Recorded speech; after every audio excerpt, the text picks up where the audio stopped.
오늘 우리에게 주신 하나님의 말씀은 어제에 이어서 마태복음 6장 25절에서 34절까지 25절에서 34절까지 교독하고 마지막 절은 합독합니다. 그러므로 내가 너희에게 이르노니 목숨을 위하여 무엇을 먹을까 무엇을 마실까 몸을 위하여 무엇을 입을까 염려하지 말라. 목숨이 음식보다 중하지 아니하며 몸이 의복보다 중하지 아니하냐. 공중의 새를 보라. 심지도 않고 거두지도 않고 창고에 들이는도 아니하되 너희 하늘 아버지께서 가르시나니 너희는 이것들보다 귀하지 아니하냐. 너희 중에 누가 염려함으로 그 키를 한 자라도 더할 수 있겠느냐. 또 너희가 어찌 의복을 위하여 염려하느냐. 들이 백합화가 어떻게 자라는가 생각하여 보라. 수고도 아니하고 길쌈도 아니하느니라. 그러나 내가 너희에게 말하노니 솔로몬이 모든 영광으로도 입은 것이 이 꽃 하나만 갖지 못하느니라. 오늘 너희 내가 내일 던져준 풀들도 하나님이 이렇게 입히시거든 하물며 너희일까 보냐. 믿음이 작은 자들아. 그러므로 염려하여 이르기를 무엇을 먹을까 무엇을 마실까 무엇을 입을까 하지 말라. 이는 다 이방인들이 구하는 것이라. 너희 하늘 아버지께서 이 모든 것이 너희에게 있어야 할 줄을 아느니라. 그런즉 너희는 먼저 그의 나라와 그의 의를 구하라. 그리하면 이 모든 것을 너희에게 더하시리라. 그러므로 내일 일을 위하여 염려하지 말라. 내일 일은 내일 염려할 것이요 한날의 괴로운 그날로 만족하니라. 아멘. 오늘도 실시간 선한 유세의 기도의 하연 속에 새벽을 깨우는 우리 성도님들 모두에게 여호와 샬롬 지키시는 하나님의 평강과 풍성한 은혜가 충만하시길 축복합니다. 예수님의 교훈은 대체적으로 뭐뭐 하라, 이렇게 서로 사랑하라, 기도하라, 하라 하시는 적극적 권유가 많은데 오늘 말씀에 이르러서는 하지 말라고 하십니다. 어떤 일이요? 25절 말씀과 같이 그러므로 내가 너희에게 이르노니 목숨을 위하여 무엇을 먹을까 무엇을 마실까 몸을 위하여 무엇을 입을까 염려하지 말라. 목숨이 음식보다 중하지 아니하며 몸이 의복보다 중하지 아니하고 말씀하시면서 세상에 우리가 알다시피 영향을 끼치는 세 가지 부류를 구원합니다. 꼭 있어야 될 사람, 꼭 필요한 사람이겠죠. 있어도 그만, 없어도 그만. 있어도 그만이고 없어도 그만인 사람. 그렇지 또 않은 사람도 있습니다. 있어서는 안 될 사람 이렇게 구분할 수 있는데 그러나 우리 주님은 99마리의 양들보다 잃어버린 한 마리 양을 찾아서 오늘도 비탈 길을 나서고 계십니다. 한 영혼을 천하보다 더 귀히 여기신다는 말씀이십니다. 그런 자존감 속에 오늘 본문 25절 말씀을 거듭하면서 31절에는 목숨을 위하여 무엇을 먹을까 무엇을 마실까 몸을 위하여 무엇을 입을까 염려하지 말라 하십니다. 그러나 우리의 현실에서는 먹고 입는 문제는 물론 편히 거주할 주택 문제마저 염려하는 자들이 많습니다. 그런데 예수님은 공생의 3년 동안 누가복음 9장 58절 말씀과 같이 여우도 굴이 있고 공중의 새도 집이 있으되 인자는 머리 둘 곳이 없도다고 말씀하셨습니다. 무슨 뜻일까요? 길을 떠난 인생길, 마치 잠시 머물다갈 인생길에 해가 저물기 전에 우리가 먼저 해야 할 일이 우선순위가 있다는 것입니다. 그러시면서 여기 두 가지의 실례를 들었습니다. 공중에 나는 새를 보라고 말씀하십니다. 들에 피는 백합화를 보라는 말씀입니다. 26절 말씀에 공중의 새를 보라. 심지도 않고 거두지도 않고 창고에 모아들이지도 아니하되 너희 하늘 아버지께서 기르시나니 너희는 이것들보다 귀하지 아니하냐 말씀하시면서 만물 중에 가장 귀히 여기시는 한 생명을 천하보다 더 귀히 여기시는 하나님이 다 책임져 주시지 않겠느냐는 것입니다. 그런데 여기서 중요한 사실을 놓쳐서는 안 됩니다. 공중에 나는 새를 보라 하였지 나뭇가지에 앉아서 졸고 있는 새를 보라는 말이 아닙니다. 그와 같이 가만히 앉아서 활동하지 않고 일하지 않고 놀기 좋아하는 게으른 사람의 삶의 문제를 해결해 주는 하나님이 아니라는 것을 말씀하시면서 공중에 나는 새처럼 부지런히 활동하며 노력하는 사람에겐 하나님이 책임져 주겠다는 것입니다.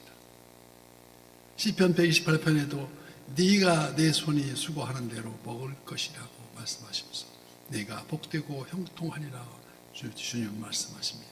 또 들에 피는 백합화가 어떻게 자라는지 생각해 보라는 것입니다.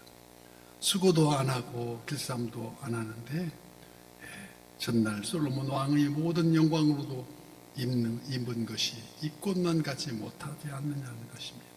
이때 팔레스타인 언덕에 자생하던 백합화는 아네모네라고 불리우는 꽃가루 하루 만에 피어서 하루 만에 지는 꽃이 하루살이 꽃이었습니다.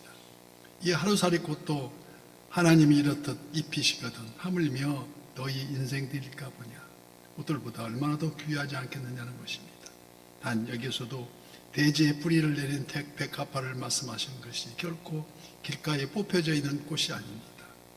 하나님이 창조하신 대지에 뿌리를 내리고 생명이신 하나님 품 안에 믿음으로 위탁하는 자 오직 하나님을 의지하고 예수 그리스도 안에 거하는 자 하나님의 창조하신 대지 위에 생명의 뿌리를 내리고 쉴 새 없이 대지의 품에서 작용하는 천하 만물이 다 운행하신다는 것입니다.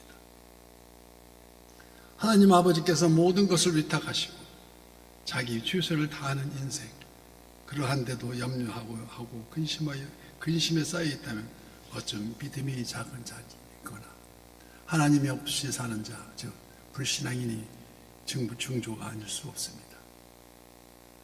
예를 들어서 물 위를 걷던 우리 주님을 바라본 베드로가 저도 나도 걷고 해달라고 주님께 부탁했을 때 내일 유대인의 속담 물 위를 걷는 그 베드로가 빠져가는 바람 부는 파도를 바라볼 때 빠져가듯이 주님의 말씀에 주님을 바라보지 않고 염려할 때 물에 빠져간다는 내가 왜 의심하느냐고 우리 주님 말씀한 것 같이 그 베드로처럼 내 것이 아닌 남의 세상을 위해 염려하는 결과가 된다는 것입니다.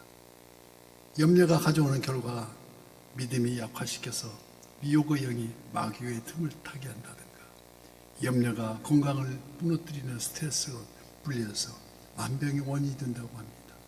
그래서 만병의 원인은 스트레스라고 합니다. 그래서 우리가 화평이 얼마나 중요한 것인지 그래서 염려하지 말라는 교훈을 명심하면서 여기 하라는 교훈을 따라야 합니다. 어떤 명령입니까? 이제 33절 말씀 같이 그런즉 너희는 먼저 그의 나라와 그의 의를 구하라. 그리하면 이 모든 것을 너희에게 더하시라고 우리 주님은 오늘도 말씀하십니다. 이런 우리의 근본적 삶의 문제를 해결해 주는 귀한 교훈입니다. 인간이 세상에 살 동안 너희는 먼저 제일 우선시해야 할 급선무가 있다는 것입니다. 삶의 순서. 우리가 먼저 해야 할 일이 무엇입니까? 나중에 해야 할 일이 무엇일까요? 지금 사람이 막 물에 빠져 허우적거리는데 무엇이부터 해야 합니까? 어떻게든지 수영을 잘하면 빨리 물에 들어가서 건져오든지 로프를 던져서라도 죽어가는 사람을 구해야 합니다. 습관처럼 죄악에 물이 들어서 멸망으로 영불로 멀어져가는 저들을 한시바삐 건져내는 일이 최우선 급선무가 아니겠습니까? 이 마지막 시대에 먼저 그의 나와 그의 의를 구하라. 지금도 통용되는 말이 아니겠습니까? 그렇지만 세상 사람들의 우선순위는 돈 버는 일, 부자 되는 일, 그래서 육신이 호화롭게 잘 살아보자는 겁니다. 그러나 그의 나라와 그의 의를 우선순위 되는 로마서 3장 21절 말씀과 같이 이젠 율법 위에 하나님의 의가 나타났으니 율법과 선지자들에게 증거를 받은 것이라고 말씀하신 것 같이 곧 예수 그리스도를 믿음으로 말미암아 모든 믿는 자에게 미치는 하나님의 의는 차별이 없다는 것입니다. 예수 그리스도를 믿음으로 말미암아 신실하게 믿음으로 말미암아 거듭난 새로운 피조물이 되는 것, 이는 바로 하나님의 의를 이름이고 하나님의 의는 하나님의 뜻이며 예수 그리스도를 믿음으로 영생을 얻게 하려 하심이라 이 말씀이십니다. 요한복음 6장 40절 말씀, 내 아버지의 뜻은 아들을 보고 믿는 자마다 영생을 얻는 이것이니 마지막 날에 내가 이를 다시 살리리라고 말씀하십니다. 하나님의 의는 바로 곧 하나님의 말씀입니다. 시편 119편에도 이르시기를 내가 주의 말씀을 지키려고 발을 금하여 모든 나간 길을 가지 아니하였사오며 청년이 무엇으로 그의 행실을 깨끗하게 하리이까 주의 말씀만 지키를 따름이라고 기록합니다. 우리는 매일매일 새벽을 깨우며 삶으로 향하는 문제의 해결을 그의 나라와 그의 의를 구하라 그리하면 이 모든 것을 너에게 더하시리라 매일 묵상하면서 우리를 반성해야 하지 않을까요? 오늘도 새 아침 새 힘을 얻으며 여호와를 앙망하는 자 새 힘을 얻으리니 이 새 힘으로 오늘도 승리하는 그리고 내일 우리 주님의 날 거룩과 신령과 진정으로 드리는 예배가 될 수 있도록 우리가 온 각지에서 다 모여서 예배하는 우리 모두가 되시기를 예수님 이름으로 간절히 축복합니다.